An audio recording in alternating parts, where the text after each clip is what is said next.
Welcome to Wrong Time Watch. My name is Kevin, and in this video we're comparing the Squale 1521 to the Glycine Combat Sub GL0087. Now I have this Squale essentially is in on loan, and this Glycine Combat Sub is a watch that I purchased. So they both have the Swiss ETA movement. Actually, the previous Glycine Combat Subs had the ETA movement.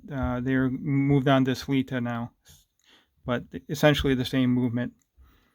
They're both 316L stainless steel. They both have 60-click bezels with aluminum bezel inserts. Let me zoom in here.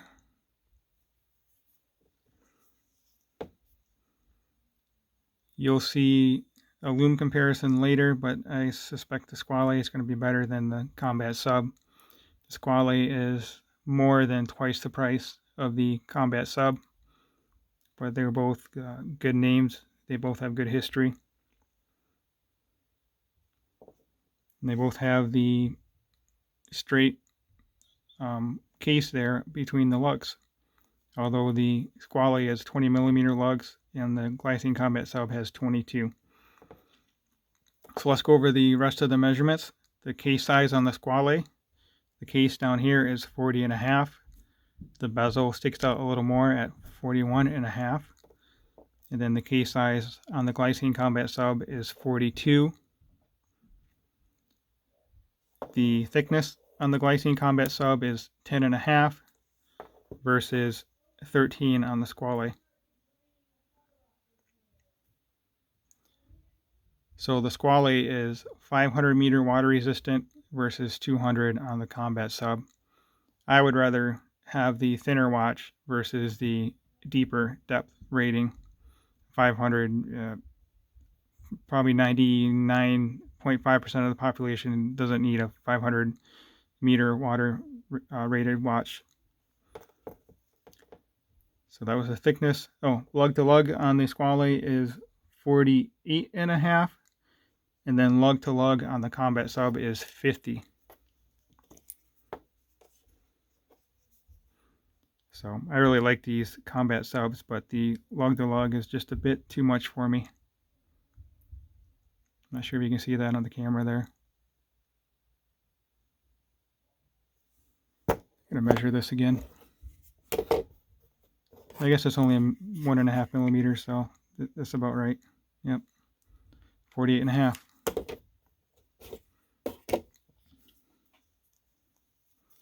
They both have sapphire crystals, obviously. So there's quite a few similarities here, but I really like the dial and bezel color on this Squale. Also the orange minute hand.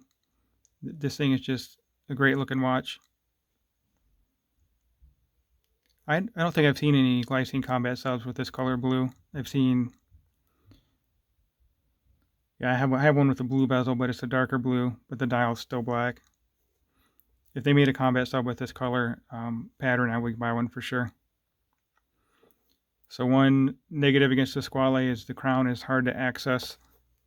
The small crown too. Actually, I don't think I ever measured that. Let's see, looks to be a signed crown as well.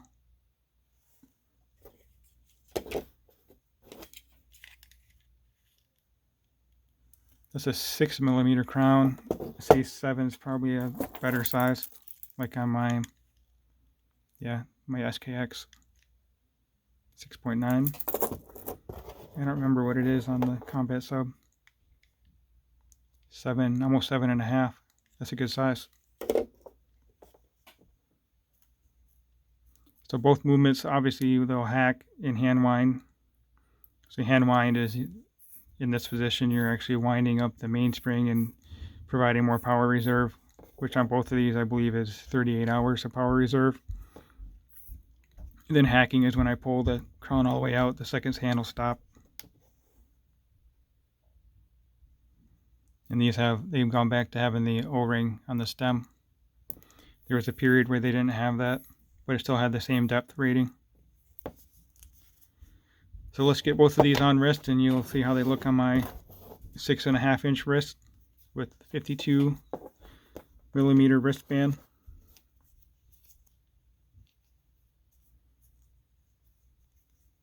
This watch is pre-used. It's a used watch, so I don't know if the strap has been broken in, but these straps on the Glycines are kind of stiff in the beginning.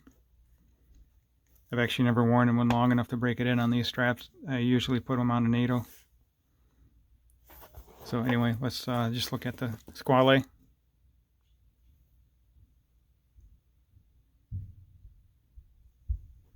It's all polished, very highly polished, even the chapter ring.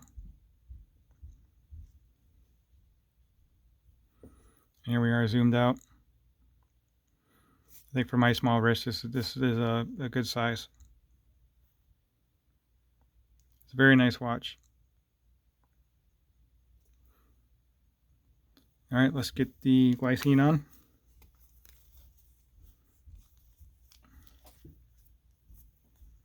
Set that over there for now.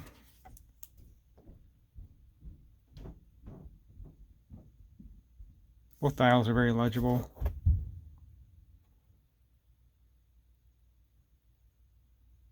Indices are a bit larger on the Squale. I think there's some newer versions of the Combat Sub with the maxi indices. So let's get this one on wrist. The strap is really wide.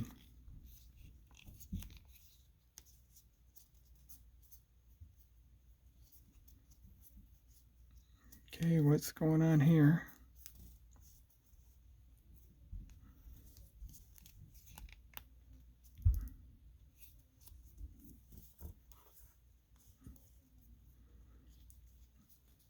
Yeah, these Combat Subs wear really great on a NATO strap. I think it's just the way the lug kind of curves down, and also the straight portion between the lugs there. It just looks really good. So this is kind of hanging off too. I probably can move the keeper out more. Up more, down more, whatever. However you want to look at that.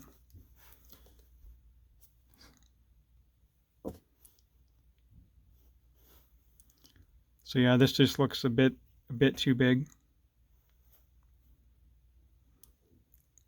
Those lugs are almost overhanging. It's essentially a millimeter on each side, but the way it pops up, you really can't tell that it's not quite as wide as my wrist.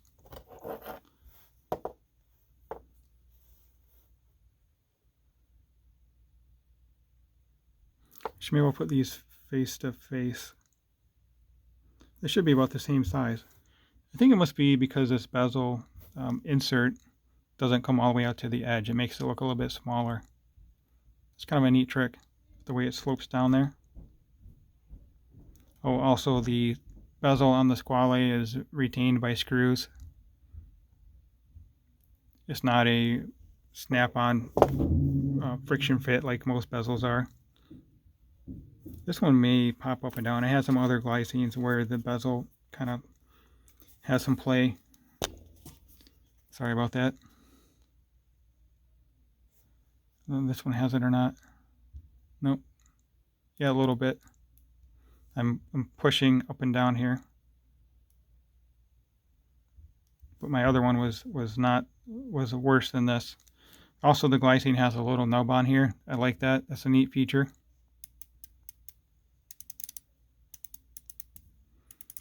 This feels a little clunkier than the Squale.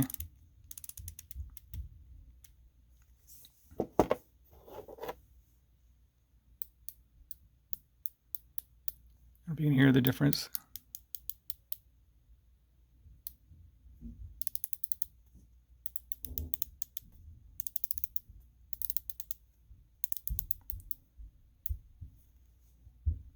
So, which watch would you choose?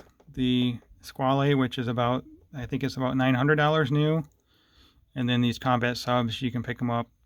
I haven't checked in a while, but you used to be able to get them for about $320 on eBay. Man, if they made this Glycine Combat Sub just a little bit smaller and in this color, that'd be killer. That'd be great. So anyway, let me pause the video and I'll be right back with the Lume shot. But I'm pretty sure the Squale is going to kick the Glycine's butt here. So let's see how it comes out. I've showed this off in a previous video, but the Squale looks really cool when you hit it with the black light. Got a bit of glare on the camera here, but by eye that minute hand just looks radioactive. It's really cool looking. So anyway, here we go. The Lume comparison is actually a little more fair than I thought it would be. I thought the Squale would be a lot brighter. I have an older Glycine combat sub where the Lume is not quite as good, so maybe that's what I was thinking. Look to be about the same color. There is more Lume applied to the minute hand of the Glycine versus the Squale. So looking at it on camera and by eye, it looks very similar. So I guess I was mistaken. The Lume is essentially the same on both of these. So anyway, if you could subscribe if you haven't already, I'd appreciate it. Like the video if you liked it, and leave a comment. Let me know which watch you would choose.